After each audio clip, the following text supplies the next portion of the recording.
tell you about the day I found out that my ex-boyfriend is actually a covert narcissist. Later on, I found out it's the covert malignant type of narcissism. We had lots of ups and downs. Suddenly, of course, he was abusive the whole time, but I didn't realize because it was very subtle and very, very covert. I started to write letters and I started to search the conversation with him, and he always rolled his eyes and he was always just annoyed when I tried to talk about our relationship and I tried to fix things. And I thought I was the problem the whole time. So I started to read articles about how to save a relationship. We've been together for 2.5 years. It started with catching him in lies constantly, him avoiding any type of conversation, him not being able to take any sort of criticism and always twisting things around, and very small things became suddenly very, very big things, and he was screaming in my face and I catched him in lies again and again and again, and I thought, okay, something is quite off. So I started to listen to podcasts. Someone dropped the term covert narcissist. I started to research about covert narcissism. I knew about the characteristics of the overt narcissist, and he was the complete opposite. He was nothing like a narcissist, not at all. But when I was reading about these traits of a covert narcissist, he ticked every single box. From this moment on, I completely saw him in a different light. I remember that I couldn't sleep the whole night when I found out, and in the morning I was still awake from the last night. In the morning he woke up and I tried to play things very safe because I didn't want to make a big scene, and I was just saying good morning, and he went to work, and I don't know why, but he somehow could sense something is going on because he completely switched his personality. Looking back, he probably monitored my phone, so he knew I was onto something. I remember this was Thursday, and he went to work, and suddenly I received so sweet messages of him saying, hey, I made a reservation for tonight, be ready at 6, I'll pick you up. I was begging him for the basic decency for months previously. I was begging him for just a conversation. It wasn't possible at all.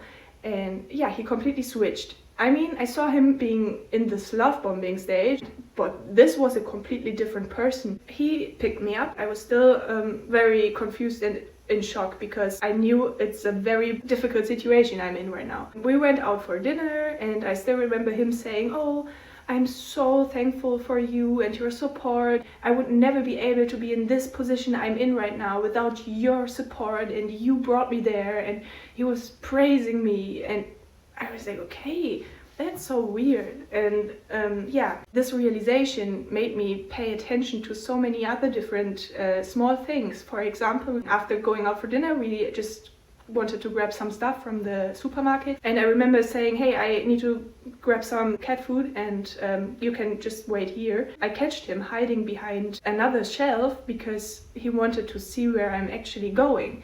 And I just said, hey, why are you doing that? And he was just playing it over as a joke. He was just like, I'm just joking. And I thought, okay, very weird behavior. Later on that night, I asked him, because I was curious, I asked him, have you ever heard about the term narcissism? And he was like, no. Immediately he was just looking away. And I was like, wait, can't you look me in the eyes anymore? And he was like, oh, you know, sometimes you're just looking right through me, and that is very intimidating. I think I hit a nerve, but I didn't say that. I just played it over. I tried to play it safe. Later on, I dived into the covert malignant part, and everything clicked together. All these subtle threats. He was always staring at me with a weapon, and when I called him out, he denied it right after. He caused me very bad injuries and smiled in my face when he did that and said it was an accident or I imagined it. One day we had a fight and I can't remember him touching me at all, but next day I woke up with very bad bruises around my neck, and I thought I would have a very, very bad disease. He was pinching me, but disguised as tickling, and my whole body was covered in bruises, and he was like, no, that wasn't me. He was also stalking me on social media 4 years before we met. I didn't knew he was existing. He also sent pictures of my Instagram pictures to his ex-girlfriend when they were together, saying, look at her, she looks so pick me. And later on I confronted him and he said, "Ugh, you know, I always thought you were hot." And I took it as a compliment. He was hiding weapons all around my apartment and always disguised as protection. After reading about this COVID malignant type, everything clicked together and I knew I'm a danger and I really need to get out. A couple of days later, I was packing my bags in silence. Important. Went to my parents' house and broke up. I just knew I need to get out of here. This is not safe at all.